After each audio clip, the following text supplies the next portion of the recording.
শেষ সময়ে ভোটারদের ভিড় বেড়ে যাওয়ায় নির্ধারিত সময়ের 2 ঘন্টা পর জাহাঙ্গীরনগর বিশ্ববিদ্যালয়ের কেন্দ্রীয় শিক্ষার্থী সংসদ অর্থাৎ জাকসু ও হল সংসদ নির্বাচনের 2 কেন্দ্রে ভোট গ্রহণ সম্পন্ন হয়েছে।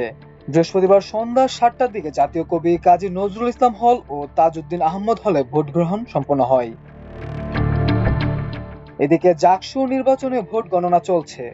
আজ সারা রাত ভোট গণনা করা হবে। শুক্রবার ভোটের ফল ঘোষণা করা সম্ভব হবে বলে জানিয়েছে জাকসু নির্বাচন কমিশন। আজ রাত 11:30টার দিকে জাকসু নির্বাচন কমিশনের সদস্য সচিব অধ্যাপক এ.কে.এম. রাশিদুল আলম এসব কথা জানান। তিনি বলেন, ভোট গণনা করতে আজ সারা রাত লেগে যাবে।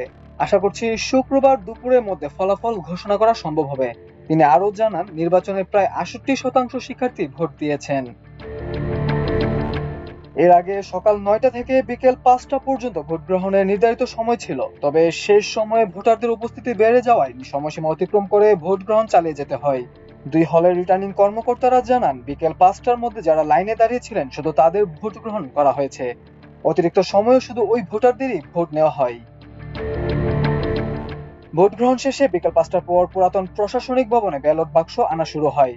নিরাপত্তা নিশ্চিত করতে মুরাদ চত্বর, পুরাতন প্রশাসনিক ভবন, বটতলা, প্রান্তিক গেট, ডেইরি গেট, ট্রান্সপোর্ট সহ বিশ্ববিদ্যালয়ের বিভিন্ন গুরুত্বপূর্ণ স্থানে পুলিশ মোতায়েন করা হয়। নির্বাচন ঘিরে চতুর্দিক থেকে নিরাপত্তা ব্যবস্থা ছিল বেশ জোরদার। পুলিশের পাশাপাশি মোতায়েন ছিল এপিবিএন, বিজিবি এবং র্যাপিড অ্যাকশন ব্যাটালিয়নের সদস্যরা। ঢাকার অতিরিক্ত পুলিশ সুপার আরাফাতুল ইসলাম জানান, ভোট গ্রহণ শান্তিপূর্ণভাবে সম্পন্ন হয়েছে। কোথাও কোনো অপ্রীতিকর ঘটনার খবর পাওয়া যায়নি। জাকসু নির্বাচনকে ঘিরে মোট 1534 জন পুলিশ মোতায়েন করা হয়েছে। এছাড়া গোয়েন্দা পুলিশ ও সাদা পোশাকের পুলিশও দায়িত্ব পালন করেছে। এবারের জাকসু নির্বাচনে কেন্দ্রীয় সংসদে 25টি পদে প্রতিদ্বন্দ্বিতা করেছেন মোট 178 জন প্রার্থী। এর মধ্যে সহসভাপতি পদে 9 জন, সাধারণ সম্পাদক পদে 9 জন, যুগ্ম সাধারণ সম্পাদক নারী পদে 6 জন এবং যুগ্ম সাধারণ সম্পাদক পুরুষ পদে প্রতিদ্বন্দ্বিতা করেছেন 10 জন প্রার্থী। নির্বাচন অনুষ্ঠানে নির্বাচন কমিশন সহ বিশ্ববিদ্যালয় কর্তৃপক্ষের বিরুদ্ধেও নানা অব্যবস্থাপনার অভিযোগ উঠেছে। এমনকি ভোট গ্রহণের শেষ দিকে অব্যবস্থাপনার অভিযোগ এনে বিএনপিপন্থী 3 শিক্ষকও নির্বাচনী দায়িত্ব থেকে সরে যান। এরপরও উল্লেখযোগ্য 66.49% ভোট পড়েছে।